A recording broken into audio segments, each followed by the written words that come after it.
Honor X9a 5G ফোনটি আমি 4 মাস আগে নিয়েছিলাম সৌদি আরব থেকে জেরির মল থেকে।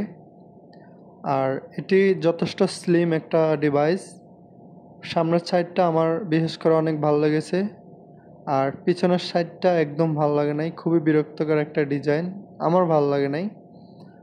দেখতে অনেকটা কিউট ফোনটি, এবং কার্ভ ডিসপ্লে হওয়ার কারণে অসাধারণ লাগছিল।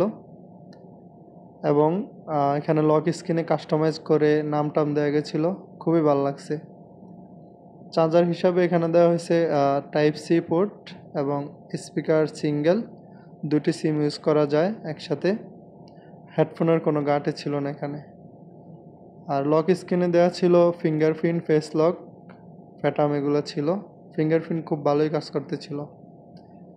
আর এটির ক্যামেরা একদম ফেলে দেওয়ার মতো ছিল না, যথেষ্ট ভালো ছিল। নাইট মোডে সেরা কিছু ছবি পেয়েছিলাম আমি, এবং দিনেও খুব ভালো ছবি তোলে।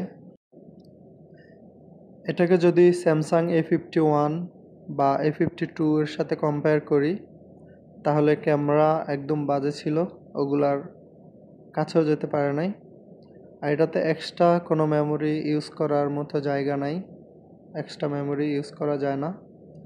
ছবিগুলো এখন রাতের বেলা, প্রায় ফজরের সময়, খুবই ভালো ছবি তোলে। বিশেষ করে নাইট মোডে আমার কাছে ভালো লাগছে ছবিগুলো। এখানে ফ্রন্ট এবং ব্যাক ক্যামেরা একসাথে ভিডিও করার অপশন ছিল। একটা জিনিস কমতি ছিল, সেটা হচ্ছে ভিডিও করার পরে যে কাঁপাকাঁপি করে, কাঁপাকাঁপির বিষয়টা একদম ভালো লাগে নাই। কারণ এখনকার ফোন হিসাবে এটা আশা করা যাচ্ছিল যে ভিডিওটা একদম স্মুথ একটা ভিডিও পাবো, আসলে এটা পাই নাই। আর এখানে দেখার মতো ছিল ebook mode, scanner, 5G, NFC দেওয়া ছিল সাথে। এই অপশনগুলো ভালোই লাগছিল, কারণ এগুলা থাকা দরকার এখনকার ফোনে, এগুলা দিয়ে দিছে হনর। এখন এখানে অ্যাবাউট ফোনে সব কিছু র্যাম যা যা ছিল, আর ফোনটি আপডেট হচ্ছিল, কিছুদিন পর পর আপডেট দিচ্ছিল কোম্পানি, জানি না সামনে দিবে কিনা। আর ফোনটি চার্জ দিতে 1 ঘন্টা সময় লাগছিল 0 থেকে 100%। আর ব্যাটারি ব্যাকআপ অনেক ভালো, প্রায় একটানা ইউজ করেও 10-12 ঘন্টা ইউজ করা যাচ্ছিল। সবচেয়ে ভালো লাগার একটা দিক ছিল এটা ডিসপ্লে, কাস্টমাইজ করার অপশনগুলো দারুণ ছিল। আর কোম্পানি বলতেছিল যে এটা ডিসপ্লে আর এমনভাবে তৈরি করছে যে এটা ভাঙবে না। এখানে ডিসপ্লেতে থিমস, অলওয়েজ অন ডিসপ্লে কিছু অপশন ছিল, এগুলো ছিল দারুণ। আর ফোনটি আমি হাত থেকে কয়েকবার ফেলে দেখছিলাম, ডিসপ্লে যথেষ্ট মজবুত। অনেকবার এটি ডিসপ্লে চেক করা হয়েছিল, গাড়ির চাকার নিচে দিয়ে, তারপর বিভিন্ন জায়গা থেকে ফেলে চেক করা হয়েছিল। ডিসপ্লে অনেক স্ট্রং। আর এখন আপনারা যেটি দেখতে পাচ্ছেন, এটি হচ্ছে সকালবেলা। আর সাথে স্ক্রিনে যেই পিকগুলো দেখতে পাচ্ছেন, সেগুলো আমি তুলেছিলাম দিনে এবং রাতের বেলা। খুবই ভালো ছবি তোলা যায়। এই ছিল আর কি ইউজার। তারপরও যদি কিছু জানার থাকে কমেন্টস করবেন, আমি আনসার দেওয়ার চেষ্টা করব।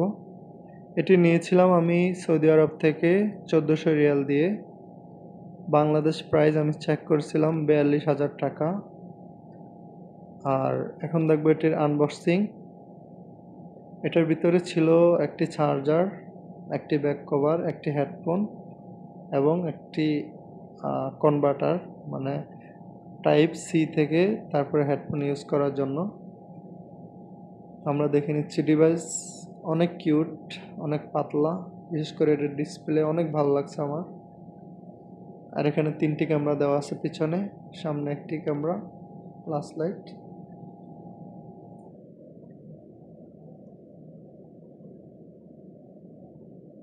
সাথে দিয়েছিল এই কভারটি। টাইপ সি কেবল, অনেক স্ট্রং একটি কেবল, মোটা, যেটি দিয়ে খুব দ্রুতই চার্জ হয়ে যাচ্ছিল।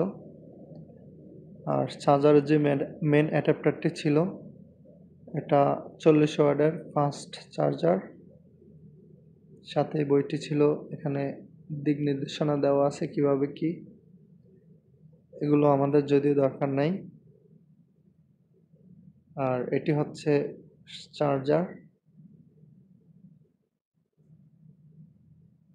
ওজনে অনেক ভালোই ওজন এটার, অনেক স্ট্রং একটি চার্জার। হাতে নেওয়ার পরে বুঝতে পারলাম।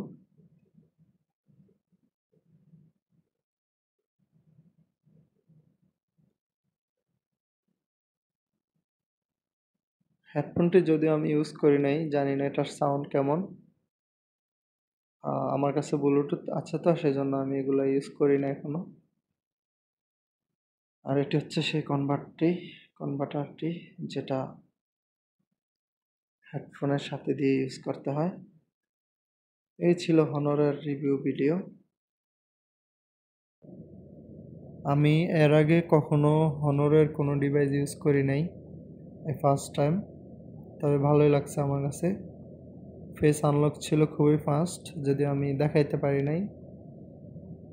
আর ডিসপ্লে কার্ভ বিষয়টা আমার খুব ভালো লাগছে।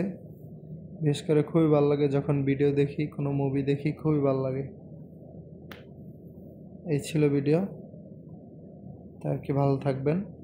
যদি কিছু জানার থাকে কমেন্ট বক্সে লিখবেন, ইনশাআল্লাহ আনসার দেওয়ার চেষ্টা করব। ভালো থাকবেন।